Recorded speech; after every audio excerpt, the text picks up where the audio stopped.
So hello and welcome back to my channel, guys. Today is May 7th and it is 10:05. I decided to film a video of me studying. So first I'm gonna give quizzes from Adda 247 app, and so these are the marks that I have got in the respective quizzes, and I started at 10:17 and ended at 11:07. I'm sorry, I wrote 10:07. And so that means it took me around 45 minutes to do all these quizzes, but doing this every single day will ensure that I stay on track. So I'm planning to continue giving quizzes, and so these are my learnings from current affairs quiz. I have realized that I need to take May current affairs seriously because I have been doing April, Feb, March and everything, but I haven't been focusing on May current affairs, so that needs to be taken care of seriously. And in computer, there is this one point that I have learned, that the first commercial web browser was called Netscape. So I need to also incorporate listening to one computer class from Ashish Arora sir every single day. And for wrong numbers, I just felt like I need to practice more. That's the only way. Maybe I should watch one Kaushik Mohanty sir video first and then start practicing. That'll be a good base for me. And vocab practicing for 10 minutes daily, I think, should do the job. For inequality, I have shared my insight. One question that has brought my percentile down to 33 percentile. I will put that video right now. So this was the question that brought down my percentile from 100 to 33. The issue in this question was I had to find the relationship between W and M, right? So I ended up seeing the M, and then there was P and D beside. So I was trying to see if W had any relationship with P and D. And so the first two sentences, there was no P and D, so I thought the relation cannot be formed. But the catch was that there was another M in the first two sentences, from which there could have been a relation between W and M, which I totally overlooked. So that was my biggest blunder here. So from now onwards, I have to make sure that I look at all the three sentences while coming to a conclusion, and I hope that this will be a learning point to you guys as well. And in computers, there are two things that I have learned, so I will put that video right now. Okay, so this question I have learned something new, so I thought I will share. Which operator is used for absolute cell reference in MS Excel? First of all, I didn't know what absolute cell reference meant, so here is the answer. The dollar symbol is used for absolute cell reference, which locks a cell reference so that it does not change when the formula is copied to other cells, it seems. Absolute references are important when you need a fixed reference point in your formulas. For example, $A, $1 always refers to cell A1, no matter where the formula is copied. So absolute cell reference means cell reference, the address of the cell does not change no matter where you copy the cells.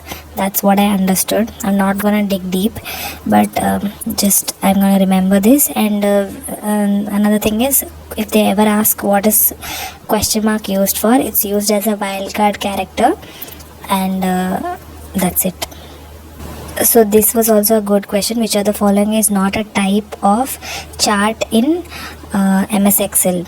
So I just guessed this answer, axis chart. Apparently that's the right answer, but it is good to read the description. So axis chart is not a valid chart type, and column chart, pie chart, bar chart, all of those are there. And there is a chart called as axis chart, x and y axis ke saath, that is there. Excel supports additional charts also, like line, area, donut and scatter plots. And one more thing is MS Excel, where is the zoom option? So I thought this was the horizontal scroll bar. I thought whatever bar is in the bottom will be called the horizontal scroll bar, but it apparently is not. It's called a status bar. Whatever the line that we see, status bar also includes the horizontal scroll bar, which we use to scroll left and right. That is in the status bar. So in status bar itself, we have the zoom slider option as well.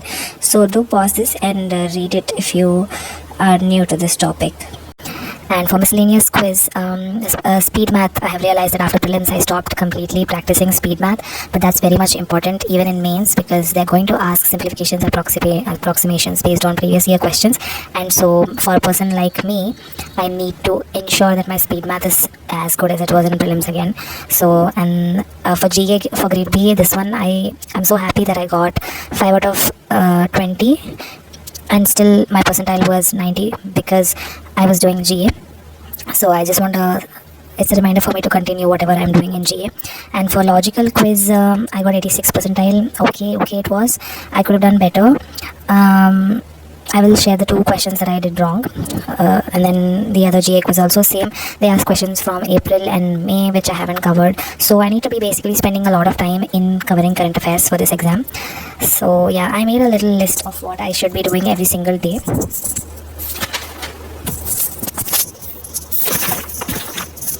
So I have decided that doing these kind of quizzes for 45 minutes daily just on autopilot will be really helpful for my reasoning section, English as well as GA, computer, whatever. And then score clever cards need to be done every single day without a break, without taking 1 day break, because 1 day break will pull me 2 days behind. And even basic speed math needs to be started, and I will do that right now. And I will share with you guys my progress as well. Vocab for 10 minutes, daily CA, that's important. And offline GA, by offline GA I mean that I have taken prints of Affairs Cloud and Pacham PDFs. So at least for 30 minutes maybe in the morning when screen time is not as helpful, I think I will start doing GA early in the morning from my hard copies. And then computer, I feel like it's high time that I start listening to one video, because if not I'm just putting it off so badly that I don't want to regret it in the end. So one video of current affairs, one video of computers also I will be doing.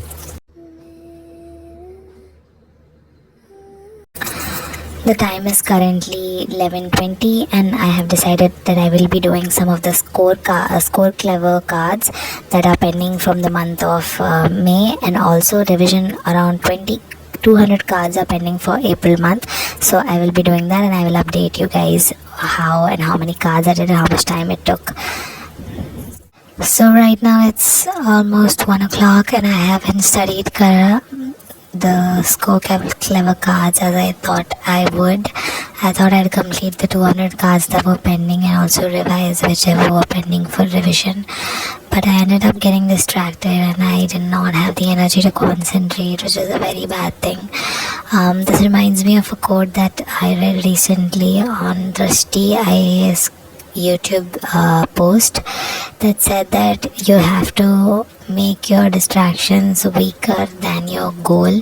That means your goal has to be stronger than your distractions, and I guess that's when we'll actually win and actually get towards our goals.